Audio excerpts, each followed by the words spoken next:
Taste the Daily. பிணையில் வெளியே வந்த பின்பும் தங்கள் குடும்பத்தை சேர்ந்தவர்களை போலீசார் புதுசாக வழக்கு பதிந்து மீண்டும் கைது செய்ததாக கூறி சென்னை வாலாஜா சாலையில் பெண்கள் சாலை மறியலில் ஈடுபட்டதால் பரபரப்பு ஏற்பட்டது. சென்ட்ரலை அடுத்த கல்லறை பகுதியைச் சேர்ந்த அருண், உதயகுமார், விஷால், கண்ணன், கார்த்தி ஆகியோர் கொலை வழக்கு தொடர்பாக பிணையில் வெளிவந்த பின்னரும் திருவல்லிக்கேணி D1 போலீசார் விசாரணைக்காக காவல் நிலையம் அழைத்துச் சென்றனர். அவர்கள் நீண்ட நேரமாகியும் வீடு திரும்பாததால் ஆத்திரமடைந்த அவர்களது குடும்பத்தினர் காவல் நிலையம் எதிரே உள்ள வாலாஜா சாலையில் திடீரென சாலை மறியலில் ஈடுபட்டனர். அப்போது சிலர் பெட்ரோலை தன் மீது ஊற்றிக்கொண்டு தீக்குளிக்கப் போவதாக மிரட்டல் விடுத்த நிலையில் பெண் ஒருவருக்கு திடீரென வலிப்பு வந்து சாலையில் விழுந்து துடித்த நிலையில் அங்கிருந்தவர்கள் உதவியுடன் ஆட்டோவில் ஏற்றப்பட்டு மருத்துவமனைக்கு அனுப்பி வைக்கப்பட்டார்.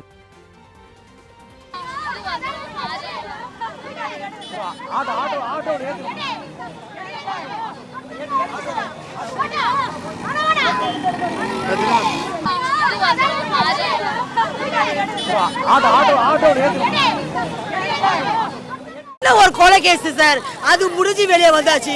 மறுபடியும் ஒரு பல்லடிச்சு வச்சிட்டாங்க, அதுக்கு வந்தாச்சு சார். இப்போ ஒண்ணுமே பண்ணல, ரெண்டாவது கேஸ் கையெழுத்து போடுறாங்க சார். அதுக்கு இப்போ மறுபடியும் வந்துக்கிறாங்க, ரிமாண்ட் அடிக்கிறாங்க சார். இதுக்கு என்ன சார், போலீஸ் காக்கி சட்டை போட்டா அவங்க இதுவா? நீங்க சொல்லுங்க சார், நீங்க என்ன நடவடிக்கை பண்றீங்க பண்ணுங்க. இன்ஸ்பெக்டர் வருவார் என்ன காலையில சாப்பிடல சார், வெறும் வயித்தோட பல்லு வளக்கல. இன்ஸ்பெக்டர் வருவாரு, நீங்க ஒரு பதிலுக்கு தான் சார் நாய் மாதிரி உட்காந்துக்கிறேன் சார். தப்பு செஞ்சா போறோம், செய்யலையே. தப்பு செஞ்சா இட்டுன்னு வரலாம், தப்பு செய்யலையே சார். நீலகிரி மாவட்டம் உள்ளத்தி ஊராட்சிக்கு உட்பட்ட மலைவேடன் பழங்குடியின மக்கள் சாதி சான்று கேட்டு 5வது நாளாக தங்களது குழந்தைகளை பள்ளிக்கு அனுப்பாமல் போராட்டத்தில் ஈடுபட்டதுடன் வீடுகளில் கருப்பு கொடி ஏற்றி தங்கள் எதிர்ப்பை தெரிவித்தனர். உள்ளத்தி ஊராட்சிக்கு உட்பட்ட பன்னிமரம், தட்டநேரி மலைவேடன் பழங்குடியின மக்களின் பெற்றோர்களுக்கு சாதி சான்று உள்ள நிலையில் அவர்களது குழந்தைகளுக்கு 1995ஆம் ஆண்டு முதல் பழங்குடியின சாதி சான்று வழங்கப்படவில்லை.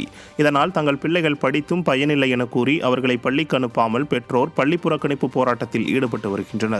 அவர்களது போராட்டம் 5வது நாளாக தொடர்ந்த நிலையில் தங்கள் வீடுகளில் கருப்பு கொடியேற்றி தங்கள் எதிர்ப்பை தெரிவித்தனர். சென்னையில் விசாரணை என்ற பெயரில் பத்திரிகையாளர்களின் செல்போன்களை பறித்த காவல்துறையின் சிறப்பு புலனாய்வு குழுவின் அராஜகத்தை கண்டித்து பத்திரிகையாளர்கள் ஆர்ப்பாட்டம் நடத்தினர். அண்ணா பல்கலைக்கழக மாணவி பாலியல் வன்கொடுமை வழக்கில் FIR கசிந்த விவகாரம் பரபரப்பை ஏற்படுத்தியது.